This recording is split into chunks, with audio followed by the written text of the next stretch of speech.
India का सबसे बड़ा oil and gas exploration company ONGC अब नए बिजनेसेस एक्सप्लोर करने का प्लान कर रहा है। ये अब refinery and petrochemicals business, liquefied natural gas का ट्रेडिंग और रिन्यूएबल एनर्जी को एक्सपैंड करने का प्लान कर रहा है। लेकिन ओएनजीसी अब अपने बिजनेस को क्यों डाइवर्सिफाई करने की कोशिश कर रहा है? इसका एक सिंपल रीजन है, ग्लोबल ऑयल प्राइसेस का volatility. ONGC oil and gas produce करता है और क्योंकि ऑयल एक कमोडिटी है, उनका बिजनेस ग्लोबल फैक्टर से काफी अफेक्ट होता है। अगर क्रूड ऑयल प्राइसेस ग्लोबली बढ़ जाते हैं तो ओएनजीसी को फायदा होता है, और अगर प्राइसेस गिर जाते हैं तो ओएनजीसी के रेवेन्यूज कम हो सकते हैं। तो ये काफी वॉलेटाइल है। इसी वॉलेटिलिटी से बचने के लिए ओएनजीसी शायद थोड़े स्टेबल रेवेन्यू स्ट्रीम्स एक्सप्लोर करना चाहता है। आज के इस वीडियो में हम ओएनजीसी के इस डाइवर्सिफिकेशन के रीजंस को डिटेल में समझेंगे। फिर हम ओएनजीसी के 3 नए ऑपरेशंस को डिटेल में समझेंगे और फाइनली हम ओएनजीसी के और ब्रॉडर प्लान्स भी डिस्कस करेंगे। चलिए शुरू करते हैं। सबसे पहले हम ओएनजीसी के डाइवर्सिफिकेशन के पीछे का रीजन समझते हैं। ओएनजीसी इंडिया के सबसे बड़े oil exploration and production companies में से एक है। ये इंडिया के क्रूड ऑयल सप्लाई में 70% और नेचुरल गैस सप्लाई में 84% कंट्रीब्यूट करता है। और जैसा मैंने बताया, क्रूड ऑयल प्राइसेस पे इनका रेवेन्यू बहुत ज़्यादा डिपेंडेंट है। तो क्रूड ऑयल के डिमांड सप्लाई में ग्लोबली कुछ चेंज होता है तो इन पे भी डायरेक्ट इम्पैक्ट पड़ता है। इंटरनेशनल एनर्जी एजेंसी के हिसाब से ग्लोबल एनर्जी इंडस्ट्री सस्ते ऑल्टरनेटिव्स की तरफ बढ़ रहा है। क्लीन और green energy options traditional fuel sources से सस्ते तो हैं ही, और तो और जैसे जैसे लोग इलेक्ट्रिसिटी और ग्रीन फ्यूल्स में स्विच करेंगे, क्रूड ऑयल जैसे फॉसिल फ्यूल्स का डिमांड कम होगा। ये ग्राफ देखिए, 2025 तक कोल और क्रूड ऑयल का डिमांड पीक करेगा और फिर ग्रेजुअली डिमांड कम होने लगेगा। सेम पीरियड में नेचुरल गैस का डिमांड भी धीरे धीरे बढ़ने लगेगा। डिमांड कम होने से क्रूड ऑयल के प्राइसेस कम होंगे और इससे ओएनजीसी जैसे अपस्ट्रीम कंपनीज का रेवेन्यू कम हो सकता है। अपस्ट्रीम कंपनी मतलब ऐसे कंपनीज जो ऑयल एक्सप्लोरेशन और प्रोडक्शन करते हैं। ओएनजीसी, आईओसीएल और रिलायंस इंडस्ट्रीज अपस्ट्रीम कंपनीज हैं। वहीं दूसरी तरफ जो कंपनीज रिफाइनिंग, मार्केटिंग और ऑयल डिस्ट्रीब्यूशन करते हैं, वो डाउनस्ट्रीम कंपनीज होते हैं। बीपीसीएल और एचपीसीएल डाउनस्ट्रीम कंपनीज हैं। ओएनजीसी और आईओसीएल ऑयल मार्केटिंग भी करते हैं, तो ये डाउनस्ट्रीम कंपनीज भी होते हैं। तो हो सकता है कि ग्लोबल ऑयल प्राइसेस कम होने के एक्सपेक्टेशन के कारण ओएनजीसी डाइवर्सिफाइड बिजनेस में एंटर करना चाह रहा है। लेकिन ये तो फ्यूचर पॉसिबिलिटीज और डिमांड साइड रीजन है। ओएनजीसी के बिजनेस डाइवर्सिफिकेशन के पीछे एक सप्लाई साइड रीजन भी है। ओएनजीसी के लिए ऑयल एक्सट्रैक्शन अब महंगा हो रहा है। इस सिचुएशन को समझने के लिए थोड़ा कंटेक्स्ट सेट करता हूँ। मुंबई हाई इंडिया का सबसे बड़ा ऑयल फील्ड है। ये 1974 में डिस्कवर हुआ था। जब 1985 में इसका पीक प्रोडक्शन चल रहा था, तब ये 4.7 lakh barrels oil per day produce कर रहा था। 1985 में मुंबई हाई इंडिया के टोटल ऑयल कंजम्पशन का हाफ प्रोड्यूस कर रहा था। लेकिन तब से आज तक इंडिया का ऑयल कंजम्पशन बहुत बढ़ चुका है। EIA के दिसंबर 2024 के डेटा के हिसाब से हम पर डे 2023 में 53 lakh barrel oils per day consume कर रहे थे। 2024 में ये 2.2 लाख बैरल्स पर डे से बढ़ा और 2025 में 3.3 लाख बैरल्स पर डे से और बढ़ सकता है। वहीं मुंबई हाई का प्रोडक्शन अप्रैल 2024 में 1.34 लाख बैरल्स पर डे तक गिर गया था।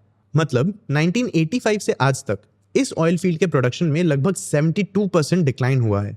मुंबई हाई का सिर्फ प्रोडक्शन ही कम नहीं हुआ है, प्रोडक्शन का कॉस्ट भी बढ़ गया है।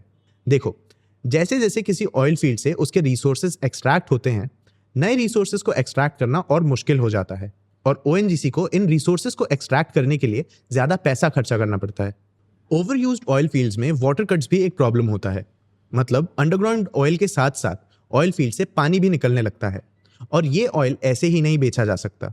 पानी को अलग करना पड़ता है और वापस रिलीज करने के पहले इस पानी को साफ भी करना पड़ता है। इस पूरे प्रोसेस के कारण कंपनी के कॉस्ट्स बढ़ जाते हैं और कंपनीज के मार्जिन्स पे भी इससे प्रेशर पड़ता है। तो शायद ओएनजीसी क्रूड ऑयल के प्राइस वॉलेटिलिटी और ऑयल एक्सट्रैक्शन के बढ़ते कॉस्ट से डील करने के लिए नए बिजनेसेस में डाइवर्सिफाई करना चाह रहा है। चलिए अब इन्हीं बिजनेस वेंचर्स को डिटेल में समझते हैं।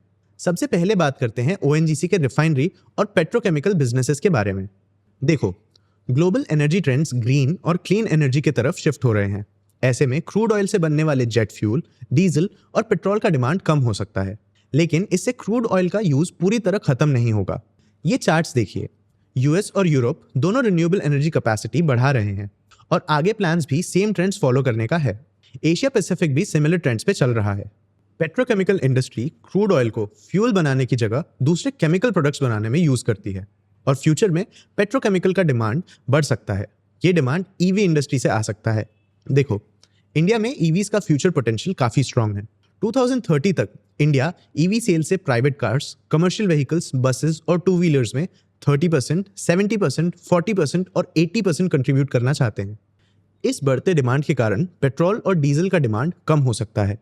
ओएनजीसी एक्सपेक्ट करता है कि 2030 तक ट्रेडिशनल फ्यूल का demand 6 million barrels per day से कम हो जाएगा और 2035 तक demand 10 million barrels per day से कम हो जाएगा।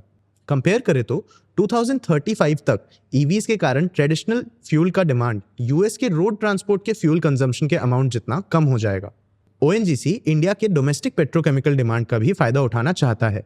रिसेंटली ओएनजीसी ने अपने एक subsidiary ONGC petro additions limited या ओपीएल को दाहेज के स्पेशल इकोनॉमिक जोन के बाहर ले लिया। इससे ओपीएल का only for exports unit status हट गया और वो अब डोमेस्टिक पेट्रोकेमिकल डिमांड को भी मीट कर पाएगा। तो ईवीज के कारण ट्रेडिशनल फ्यूल्स का डिमांड तो कम होगा, लेकिन क्रूड ऑयल से बनने वाले प्रोडक्ट्स का नहीं। ईवी मैन्युफैक्चर में पेट्रोकेमिकल्स का एक इंपॉर्टेंट रोल है।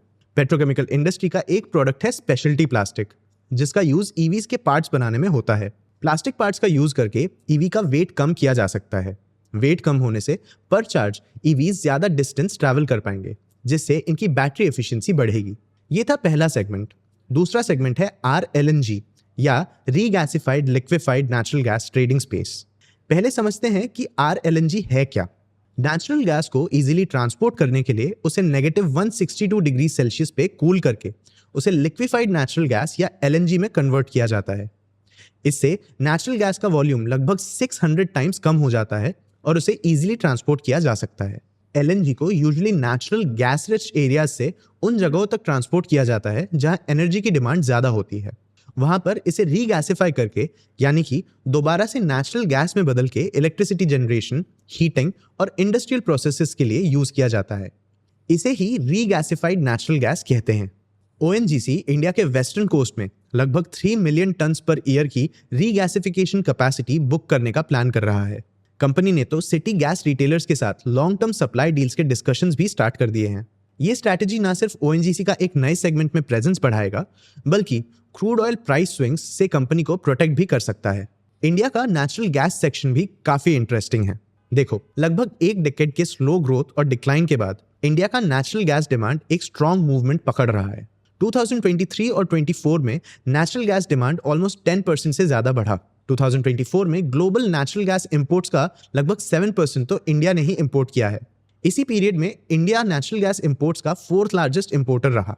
अप्रैल 2024 से फरवरी 2025 तक इंडिया का natural gas import bill $14.2 billion तक पहुंच गया। 2023-24 के सेम पीरियड में ये $12.2 बिलियन था। ये एक 16% का ग्रोथ है। इंटरनेशनल एनर्जी एजेंसी के एक रिपोर्ट के हिसाब से 2030 तक ये डिमांड लगभग 60% बढ़ सकती है, जो एनुअली करीब 103 बिलियन क्यूबिक मीटर्स तक पहुंच सकती है। इस ग्रोथ के 3 मेजर ड्राइवर्स हैं: rapid infrastructure expansion, recovery in domestic gas production and softening of global gas markets. पिछले कुछ सालों में इंफ्रास्ट्रक्चर काफी तेजी से बढ़ा है। इंटरनेशनल एनर्जी एजेंसी के हिसाब से 2019 के मुकाबले आज इंडिया के सीएनजी स्टेशंस लगभग 4 टाइम्स बढ़ गए हैं। रेसिडेंशियल गैस कनेक्शंस डबल हो गए हैं और ट्रांसमिशन पाइपलाइंस का नेटवर्क लगभग 40% से बढ़ गया है। 2030 तक सीएनजी स्टेशंस और रेसिडेंशियल कनेक्शंस प्रेजेंट नंबर से डबल हो जाने की उम्मीद है और गैस ट्रांसमिशन ग्रिड तो 50% तक बढ़ सकता है। ओएनजीसी चीप सप्लाईज और स्टेबल डिमांड का फायदा उठाकर अपने मार्जिन्स को स्टेबलाइज कर सकता है। ओएनजीसी का RLNG में एक्सपेंशन इंडिया के नेशनल एनर्जी गोल्स के साथ अलाइन भी करता है। अपने कार्बन रिडक्शन और एनर्जी सिक्योरिटी प्लान्स को ध्यान में रखते हुए गवर्नमेंट 2030 तक इंडिया के एनर्जी मिक्स में नेचुरल गैस का शेयर 6.2% से 15% तक बढ़ाना चाहता है। तीसरा बिजनेस जिसमें ओएनजीसी डाइवर्सिफाई कर रहा है वो है रिन्यूएबल एनर्जी। जैसा कि मैंने पहले कहा था, ग्लोबल एनर्जी ट्रेंड्स अब रिन्यूएबल सोर्सेज की तरफ शिफ्ट हो रहे हैं। इंडिया ने भी 2030 तक 500 गीगावाट्स रिन्यूएबल एनर्जी जनरेट करने का टारगेट सेट किया है। 2070 तक हमारा नेट जीरो एमिशंस अचीव करने का प्लान भी है। इस ट्रेंड से ओएनजीसी के ट्रेडिशनल फ्यूल सेगमेंट को प्रॉब्लम तो हो सकती है, लेकिन ओएनजीसी रिन्यूएबल एनर्जी के ट्रेंड्स के कारण स्ट्रगल नहीं करेगा। वो ऑलरेडी रिन्यूएबल एनर्जी स्पेस में प्रेजेंट है और अब वो इस सेगमेंट में अपने ऑपरेशंस एक्सपैंड करने का प्लान कर रहे हैं। ओएनजीसी का 2030 तक क्लीन एनर्जी में 1 लाख करोड़ रुपीस इन्वेस्ट करने का प्लान है। इस इन्वेस्टमेंट से वो 10 गीगावाट का रिन्यूएबल पोर्टफोलियो सेटअप करना चाहता है। ओएनजीसी के डायरेक्टर ऑफ फाइनेंस ने इकोनॉमिक टाइम्स के एक इंटरव्यू में कहा, we are getting into green energy because we do believe India requires a lot more energy in addition to fossil fuels. For us, it is a logical case to move into newer sources of energy. ONGC 193 megawatt के solar और wind infrastructure, 25 compressed biogas plants, hydro projects, 10 lakh ton green ammonia और 1.8 lakh ton green hydrogen capacity के लिए capital expenditure भी करेगा. साथ ही साथ इन्होंने 1 gigawatt solar और wind power project के लिए टेंडर भी प्लेस किया है. इंटरेस्टिंग बात यह है कि ओएनजीसी क्रूड ऑयल के अलावा दूसरे स्पेसेस तो एक्सप्लोर कर रहा है, लेकिन इन्होंने क्रूड ऑयल से अपना रिलेशन अभी तक खत्म नहीं किया है. ओएनजीसी के ऑयल एक्सप्लोरेशन एक्टिविटीज अभी भी जारी हैं. इंडिया के पास 3.4 मिलियन स्क्वायर किलोमीटर के सेडिमेंट्री बेसिन्स हैं. सेडिमेंट्री बेसिन्स वो एरियाज होते हैं जहां ऑयल और मिनरल्स ज्यादा कॉन्सेंट्रेशन में मिलते हैं. इन 3.4 मिलियन स्क्वायर किलोमीटर्स में से 1.3 मिलियन स्क्वायर किलोमीटर के सेडिमेंट्री बेसिन्स डीप वाटर्स में हैं. ओएनजीसी ने 2024 में बे ऑफ बंगाल में एक deep sea exploration project start किया. ये इंडिया का पहला डीप सी एक्सप्लोरेशन प्रोजेक्ट है. इस सेडिमेंट्री फील्ड का डेप्थ 300 से 3200 मीटर्स का है. ये वर्ल्ड का सेकंड डीपेस्ट एक्सप्लोरेशन प्रोजेक्ट है. इस फील्ड के डेवलपमेंट प्लान्स जनवरी 2026 में सबमिट किया जाएगा. ओएनजीसी अपने ऑपरेशंस में बहुत सारे इंटरेस्टिंग चेंजेस ला रहा है. ये इंडिया और वर्ल्ड की चेंजिंग पावर और फ्यूल डिमांड के साथ इवॉल्व करने की कोशिश कर रहा है. आपको क्या लगता है, क्या ओएनजीसी इस चेंज के साथ आगे बढ़ पाएगा? अपने व्यूज कमेंट सेक्शन में जरूर बताना, और आगे हम कौन से टॉपिक्स कवर करें ये भी कमेंट सेक्शन में जरूर बताना. अगर ये वीडियो आपको इन्फॉर्मेटिव लगा हो तो इसे लाइक और शेयर जरूर करें, और ऐसे और वीडियोस के लिए चैनल को सब्सक्राइब भी कर लेना. आज की वीडियो के लिए इतना ही. मैं हूं देव, मिलते हैं अगले वीडियो में.